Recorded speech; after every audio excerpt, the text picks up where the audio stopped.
നിരാലംബരായ തെരുവിൽ കഴിയുന്ന ആളുകളെ പാർപ്പിക്കാനായി കോഴിക്കോട് ജില്ലാ ഭരണകൂടം ഒരുക്കിയ സ്ഥാപനമാണ് ഉദയം ഹോംസ്. പക്ഷേ അതിപ്പോൾ പരാധീനതകൾക്ക് നടുവിലാണെന്നുള്ള വാർത്തകളാണ് വരുന്നത്. കാരണം നിത്യോപയോഗ സാധനങ്ങളുടെ വിതരണം മുടങ്ങിയതും ജലദൗർബല്യവും ഇവിടുത്തെ അന്തേവാസികളെ വല്ലാതെ ബുദ്ധിമുട്ടിലാക്കുന്നുണ്ട്.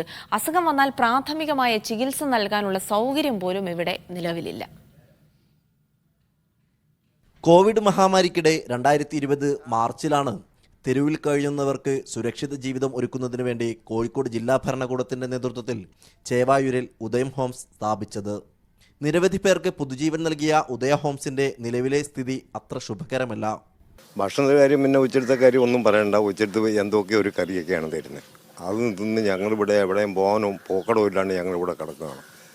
നമ്മുടെ സ്ഥിതികളോ അന്വേഷിക്കാനോ പൊറുക്കാനോ ആരുമില്ല. കുളിക്കാൻ സോപ്പില്ല, പിന്നെ അലക്കാൻ സോപ്പില്ല, തലയിൽ എണ്ണ തേച്ചിട്ട് മാസങ്ങളായി. ഞാൻ പണിക്ക് പോയിക്കൊണ്ടിരുന്നതാണ്. എനിക്കിപ്പോൾ പണിക്ക് പോകാൻ പറ്റാത്ത അവസ്ഥയാണ്. രൂക്ഷമായ ജലദൗർബല്യം പ്രാഥമിക ആവശ്യങ്ങൾ നടത്താൻ പോലുമാകാത്ത അവസ്ഥയുണ്ടാക്കുന്നതായും അന്തേവാസികൾ പറയുന്നു. വെള്ളത്തിൻ്റെ പ്രശ്നമാണ്. വെള്ളം ഇതുവരെ ഇവിടെ കുറച്ച് വെള്ളം കിണറ്റിലുണ്ടാവും. അത് ഇവരോട് പറഞ്ഞിട്ട് അതിന് ഇവിടെ കച്ചറ വരെ ഉണ്ടാക്കിയത്.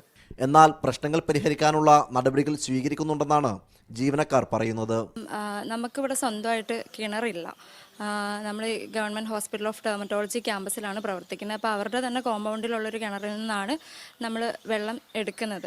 തെരുവിൽ താമസിക്കുന്നവരെ പുനരധിവസിപ്പിക്കുന്നതിന് വേണ്ടി സർക്കാർ ഒരുക്കിയ സംവിധാനമായ ഉദയം ഹോംസിൻ്റെ നിലവിലെ സ്ഥിതിയാണിത്. അധികൃതർ ഇടപെട്ട് എത്രയും വേഗം പരിഹാരം കാണണമെന്നാണ് അന്തേവാസികളുടെ ആവശ്യം. ബബീഷ് കക്കോടിക്കൊപ്പം സലാം മുഹമ്മദ്, മീഡിയ 1, കോഴിക്കോട്.